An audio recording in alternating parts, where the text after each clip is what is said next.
Hello, colleagues. My name is DJ and I am the Events and Grants Administration Officer at NADA. I want to thank you for standing by and welcome you to the launch of the Alcohol and Other Drugs Treatment Guidelines for working with Aboriginal and Torres Strait Islander people in a non-Aboriginal setting. All participants joining the webinar today are in a listen and view only mode. There will be no live Q&A after this webinar today.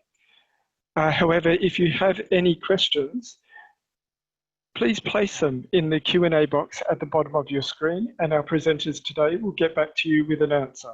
Alternatively, you can contact NADA Clinical Director Dr. Suzie Hudson at suzie@nada.org.au or NADA Aboriginal Program Manager Raechel Wallace at raechel@nada.org.au. This event is being recorded today and you will be able to view it on the NADA website in the coming days.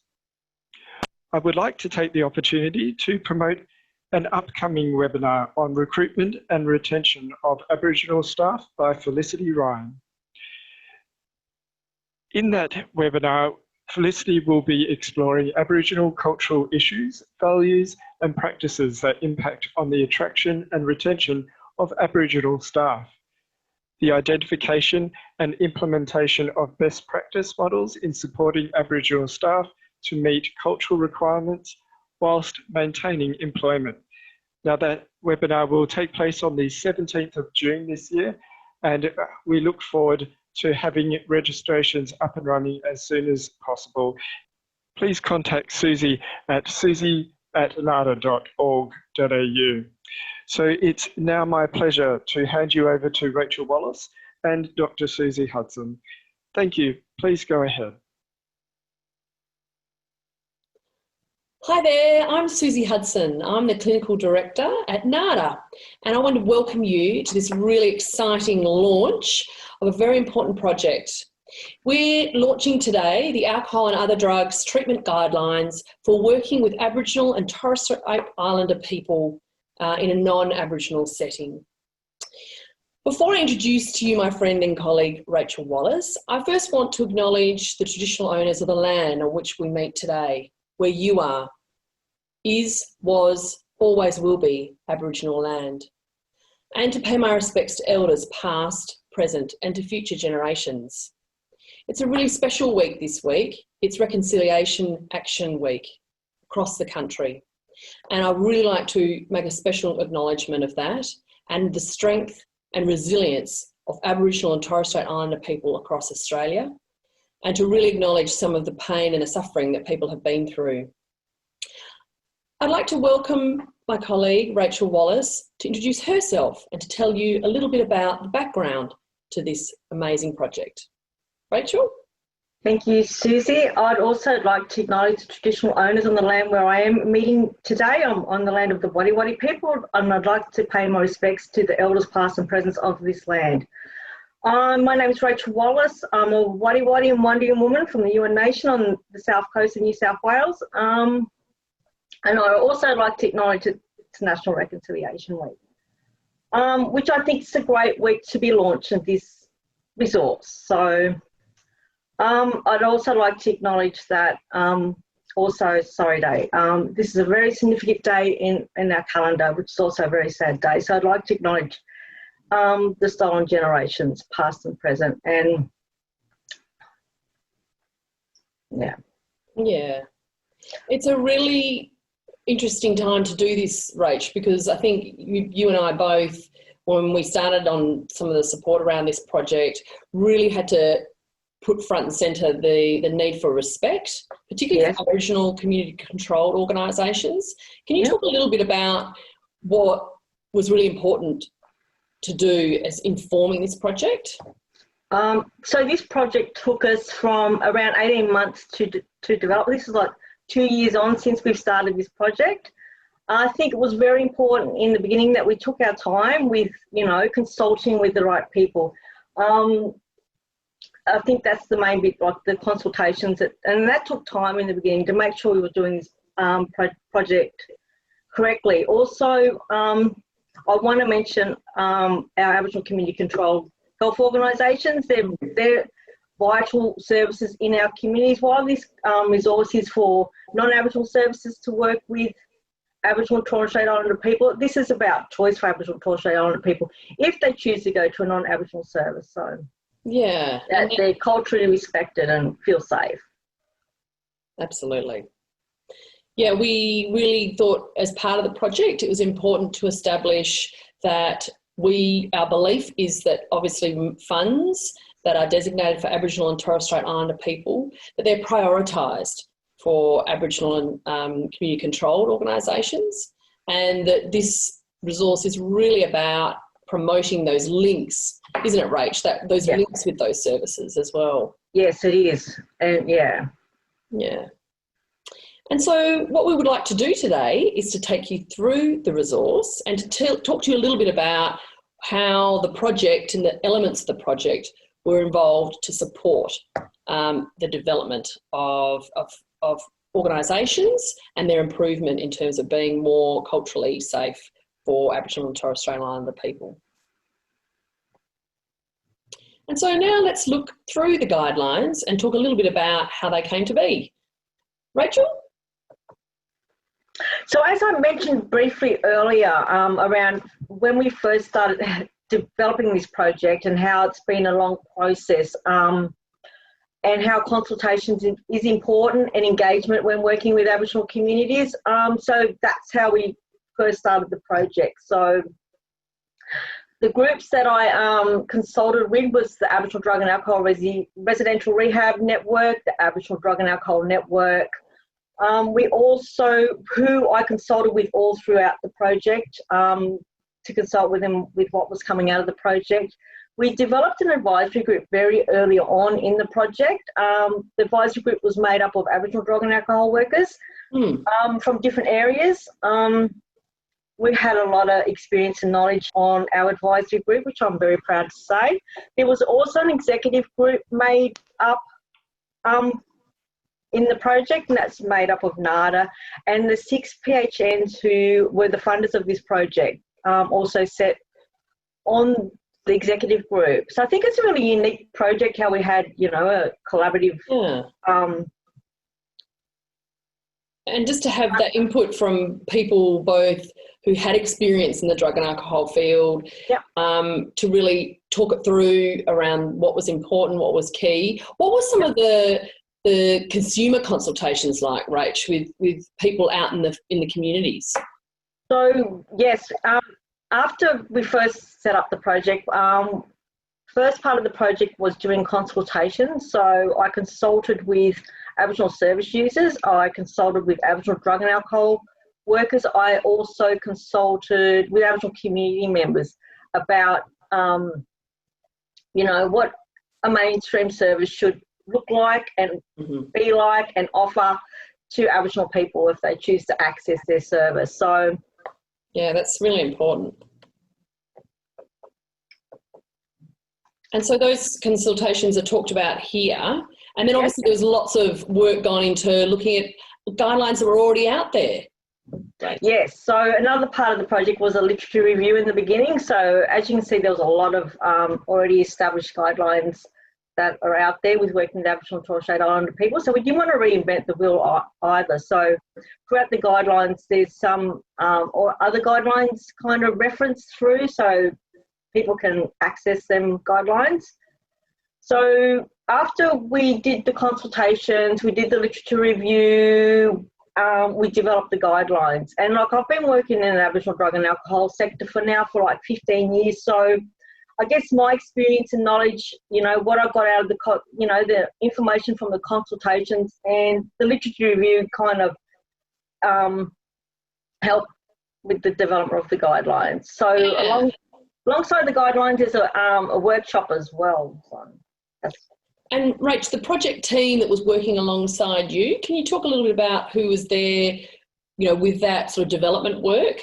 So the project team was myself, Jelaine Allen, Sarah Fanback from NDARC, and also Kathy Wilson was a part of the project team.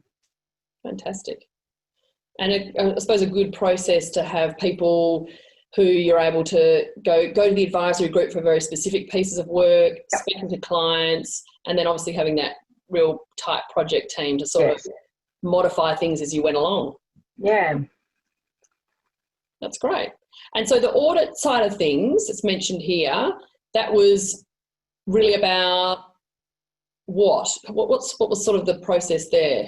So to help, I guess that the audit tool was developed as a part of the evaluation of the project. So it was kind of to see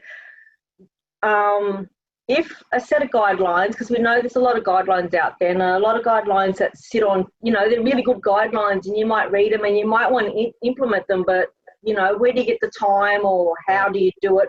And they may just sit on your shelf. So the guidelines have an implementation workshop alongside of it, but a part of the evaluation, we wanted to see getting a set of guidelines plus an implementation workshop and support to make change. This is actually the guidelines. Can you tell us a little bit about the artwork that's depicted here? So the artwork was done by Stephen Taylor, who's from Cowra, who's a Wiradjuri man from Cowra, who works at Wee Jelly Aboriginal Residential Rehab in Cowra. So he was our artist, and it looks great. It does, yeah. And we were really fortunate to then be able to take that artwork and work very closely with the designer, an Aboriginal designer, Jessica Johnson, from Nungala Creative, and she was able to take the sort of essence of the artwork and really provide this graphic design. So it was quite important, really, wasn't it, Rach, to have something that was representative and I suppose really reflected the importance of art in Aboriginal culture. Yes, I had a conversation with Steve about what the guidelines was about and what we were doing and the areas in the guidelines, and yes, that's what he developed. That's great. So these are the guidelines and the principles and the themes that we developed in the guidelines. So the key principles that we developed were choice, engagement, and working with someone holistically. So they kind of flowed through all the themes. So we thought they're just important areas, so we pulled them out and made them the principles of the guideline. Mm-hmm. So 6 themes, creating a welcome environment. This is the first point of call for an Aboriginal person to a drug and alcohol service. The service delivery, this is your service delivery model and how you operate your service. Voice of the community, this is about your relationships with the Aboriginal community and how long, about taking time in developing them relationships. Engagement with Aboriginal organisations and workers was about working in partnership with the Aboriginal organisations and building relationships with Aboriginal drug and alcohol workers where your service is. Capable staff, this is around, providing clinical supervision or cultural supervision to your staff to work better with Aboriginal people. And the organisational responsibility, this is around employing Aboriginal people, retaining Aboriginal people, so how you support your Aboriginal staff. This is about having a Aboriginal person on your board, having a reconciliation plan, and what training is provided to your staff with working with Aboriginal people. So this is how the project runs. So working with the evaluation team at NDARC, we went in and we conducted an audit of the service. So the audit's based on the guidelines, so what's in the guidelines. So we went along to a service, we've done a baseline audit, and it just flowed really well. It's just like having a conversation about areas where you're doing well and working well and where you may not be. Then we went back in 2 weeks later and we conducted a workshop. First half a day of the workshop was around the guidelines, what the guidelines meant. The second half was about support for the service to develop an action plan. So we was on hand to help the service develop the action plan. Like 3 months later, we went back and did a re-audit to see how a service is going. Bit of feedback about the workshop and action plan. Some services felt the action plan really helped them, work on areas. So for when we did come back in 3 months, and 3 months is not a long time, I must acknowledge that. So, but that action plan, Rach, you felt like that had a real sense for people of what they needed to do and things that they could aim for. Yes, so they picked based on their baseline audit, areas that they wanted to work on. So that suited their service that they wanted to improve in. So from their baseline audit, they got a report. So when they come to the workshop, they had an idea of areas they wanted to improve in. So that second half of the day, we was able to sit down and help them develop that action plan and also doing it step by step. So breaking it down what they want to do. Right, fantastic. And so you're sort of guiding them through that process. Yes. Yeah, that sounds great. And you mentioned, of course, the evaluation, and it was indeed the National Drug and Alcohol Research Centre that led that, Sarah Farnbach and Anthony Shakeshaft. And really what was important for this project was, do the guidelines and the workshops and the process that's around it, do they translate into better outcomes? So do they actually have a situation in which a service does indeed grow their cultural capacity? And so the process of that was really around some of these elements of, was it acceptable to staff? Were they aware of it? Were the things that they had planned put in place? And what were maybe some of the enablers and barriers to those things? It involved some qualitative interviews and some quantitative surveys. But in fact, Raechel, what was really interesting from my point of view, being one step removed from the project itself, was the audits that was sort of part of an evaluative process. They actually became sort of part of the implementation process in a way. Yes, yeah. Yeah, so that's really, I think that was another really positive thing about the project, was that it was very flexible. Yep.